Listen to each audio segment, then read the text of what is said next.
I'm Chiquita Banana, and I've come to say bananas have to ripen in a certain way. And when they're flecked with brown and have a golden hue, bananas taste the best and are the best for you. You can put them in a salad. No, not yet, my dear. That greenish way you're looking means that you are ripe for cooking. How about me? No. When you are fully ripe, my dear, those little flecks of brown appear. Me?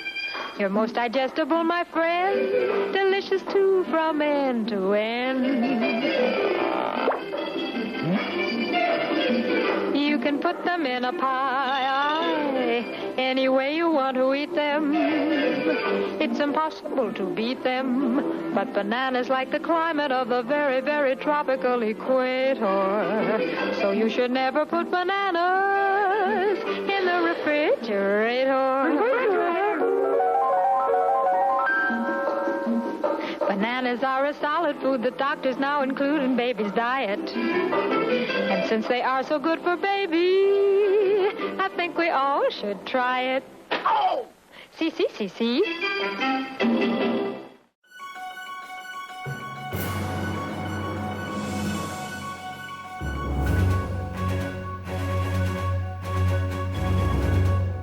The United Fruit Company started in 1871 when Henry Meigs signed a contract with Costa Rica to build a railroad.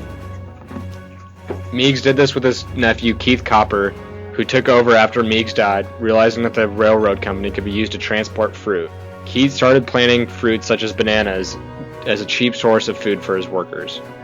During this time, nearly 5,000 men died due to the extreme working conditions, including Meigs himself. This is when Keith takes charge of the project. During this time, the United Fruit Company owned as much as 90% of the fruit market. The company then came to own or lease properties in Honduras, Costa Rica, Guatemala, Panama, Colombia, Cuba, Jamaica, and other countries of Central and South America, and also the West Indies. It owned 50% of the private land in Honduras and 70% of all private land in every mile of railroad in Guatemala. In 1882, Costa Rica defaulted on their payment to Keith for the first time. Keith then had to borrow $1.2 million from London's bank and other private investors to continue with his railroad project to continue moving fruit throughout the country. After Costa Rica defaulted to Keith on the payments, Costa Rica agreed to give Keith 800,000 acres of tax-free land along his railroad and a 99 years lease operations of the railroad as a renegotiation of their debt. The railroad wasn't completed until 1890. Once the railroad was completed, however, Keith realized that the railroad business wasn't profitable, so he decided to focus on the banana business in Central America. In 1899, Keith lost a huge investment of his because a New York City broker went bankrupt. This then caused him to merge his banana business with the Boston Fruit Company, which formed the United Fruit Company. The United Fruit Company cleared and planted underdeveloped tracts of land, created extensive railroad and port facilities, and operated a large steamship unit known as the Great White Fleet.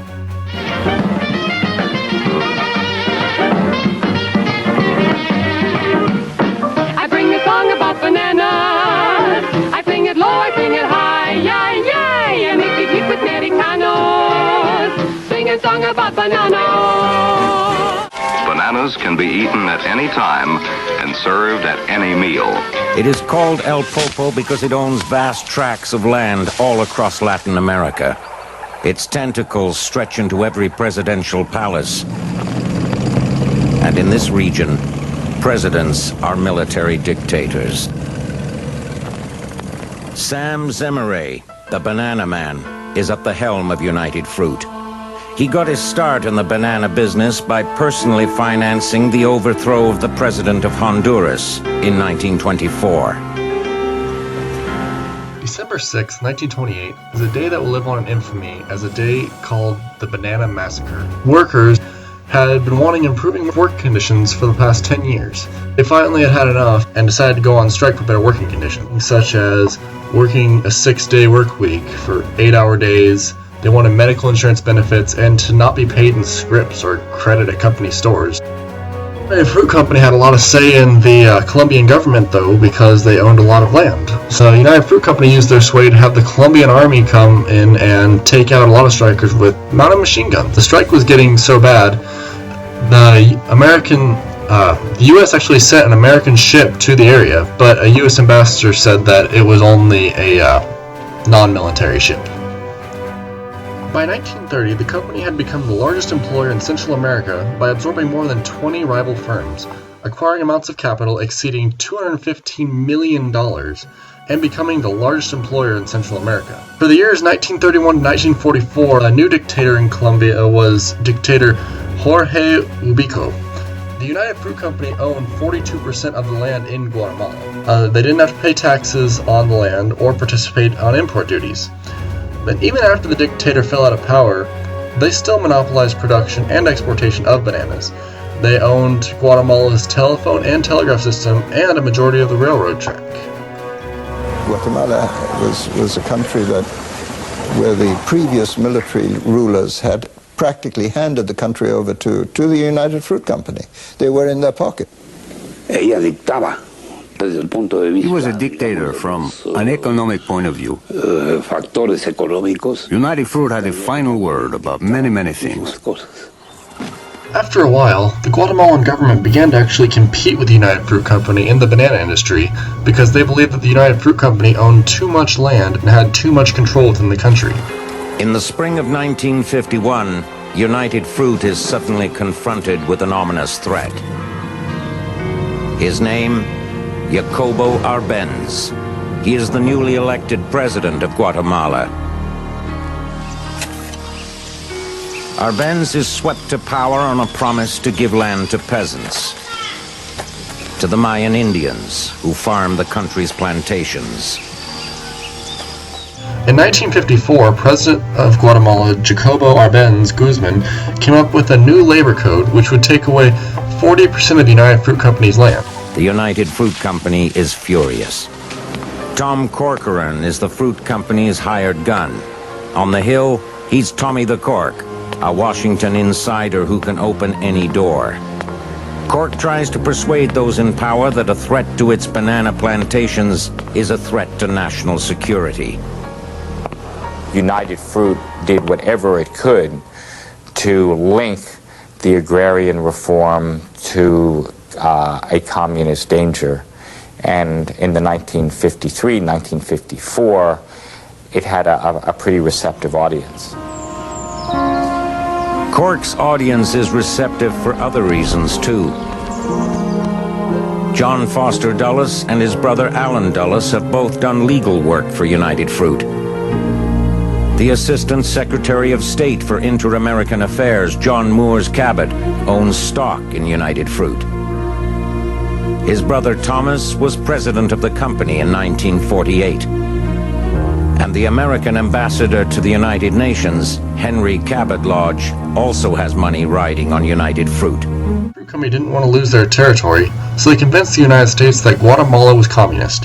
The United Fruit Company had many ties with the U.S. government that it used to exert its influence. Company officials warn journalists of creeping communism in Latin America. They gave them the story that the Marxists were coming in and trying to kick them out of the country. And this story became the front page headlines in the American press when the newsmen returned.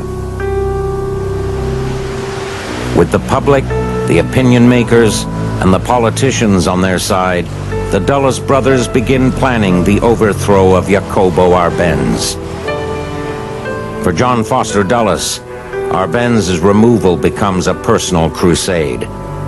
John Foster Dulles was a religious fanatic. He believed that you had to defeat communism. It was a struggle between good and evil. He felt that this was a fight to the death. He was ready for war. The government then sent CIA, Army, and planes to Guatemala to overthrow the communist leader. They bombed military bases and government radio stations, and eventually the president was overthrown. Guatemalans just wanted land reform for their country, and they were punished with the loss of land, loss of freedom, and hunger because of the influence of the United Fruit Company. This overthrow of government resulted in a civil war of 36 years and estimated 250,000 deaths. In 1970, United Fruit Company merged with AMK Company and changed to United Brands. However, bad management of the company eventually led it to becoming crippled with debt. In 1984, United Brands changed its name to Chiquita. In In 2004, the U.S. Justice Department accused Chiquita of paying a terrorist group in Colombia to protect their plantations. They stated that Chiquita monetarily supported the Revolutionary Armed Forces of Colombia, a leftist terrorist group that has plotted to assassinate Hugo Chavez, the president of Venezuela, until 2013. Chiquita, or the United Fruit Company, has frequently been accused of bribing government officials in exchange for preferential treatment, exploiting its workers, paying little by the way of taxes to the governments of the countries in which it's operated, and working ruthlessly to consolidate monopolies. This is an amazing story. It's about the 9/11 victims' families looking for justice. They're trying to pass a bill called the Justice Against Sponsors of Terrorism Act. Okay? Now what this bill does is it says if you aided the terrorist who attacked us, not just on 9/11, but any terrorist that attacked Americans, killed Americans, we should be able to sue you. Now the reason for that is not because they want the money, it's because they want to be able to financially basically debilitate those terrorist groups and the groups that sponsor them, and aid, and abet them. So it's an interesting law, has almost no opposition. Again, the people behind this are the 9/11 families united for justice against terrorism. There's about 6,500 people that have been affected by terrorism that are part of this.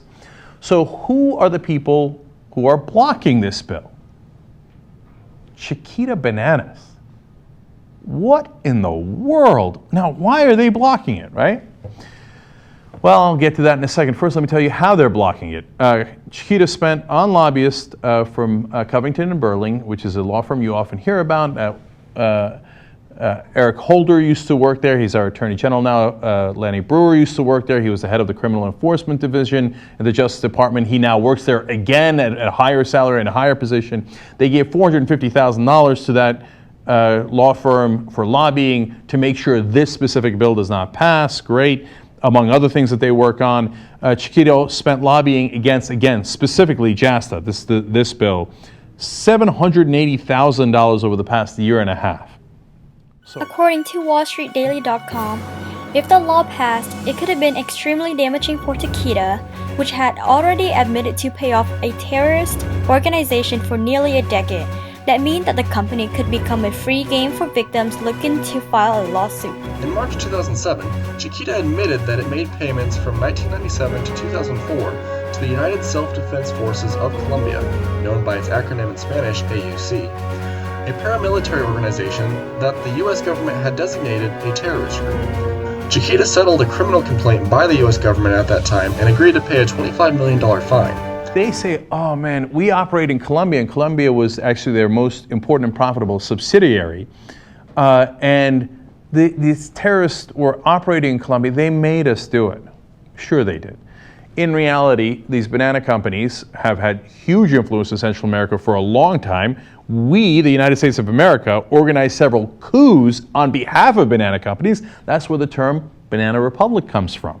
Now they've got a Republican in a very important position, basically working for them, Representative Bob Goodlatte. He is at an incredibly important position because he's the head of the House Judiciary Committee, where the bill JASTA is now sitting, going nowhere. Many people are not happy with Chiquita's involvement with JASTA. When they go meet with the congressman himself, the families are crying, and one woman tells a story about how her husband died. And this guy, and then one daughter comes in and says about how her father died, and he interrupts her and says, "Weren't you compensated for that?" One person talks about how one wife about how only one part of her husband's body was found, his head. Meanwhile, this guy Zachary Summers, according to everybody that was at the meeting, is literally picking lint off of his jacket, right? Totally uninterested in what's going on. And then when he's asked, "Hey, did Chiquita come in and talk to you guys about making sure you stop this bill?" He says, "Yeah." "Were they the only people who came and talked to you that want this bill stopped?" And he says, "Yeah." Reason why the chairman would not support progress on JASTA because they received feedback from different organizations about the effects of the legislation. Also, businesses opposed to this legislation because they were afraid of potential lawsuits. Now, if they were law-abiding, they wouldn't have had problems with this law in the first place. The real problem is to protect the companies that were not law-abiding, that did support and finance terrorist groups. On March 11, 2008, a new federal lawsuit was filed in New York against Chiquita by the families of 5 missionaries allegedly slain by fighters from the Revolutionary Armed Forces of Colombia, or FARC. The payment Chiquita made to the FARC supported the act of terrorism as the U.S. government designated FARC as a terrorist organization. Chiquita Brands International has admitted to paying nearly $2 million to right-wing death squads in Colombia, and the blowback from United Fruit's way of doing business still haunts Latin America today. Recently, Chiquita's supplier Rainforest Alliance was involved in a lawsuit about their involvement in certified Chiquita farms and their environmental organization. Water and Sanitation Health, or WASH, claimed that Chiquita farms are not sustainable and the distributors' partner farms in southern Guatemala have contaminated drinking water with fertilizers and fungicides and have airdropped pesticides close to schools and homes. The group also claims that Rainforest Alliance, which is Chiquita's supplier, is questionable because they certified Chiquita's farm and advertised for them. The latest lawsuit alleges Rainforest Alliance only grows as little as 15% of Chiquita bananas under sustainable conditions. WASH executive director and an attorney worries that the level of pesticides, herbicides, and fungicides that go into producing the bananas are causing the groundwater and rivers to be polluted.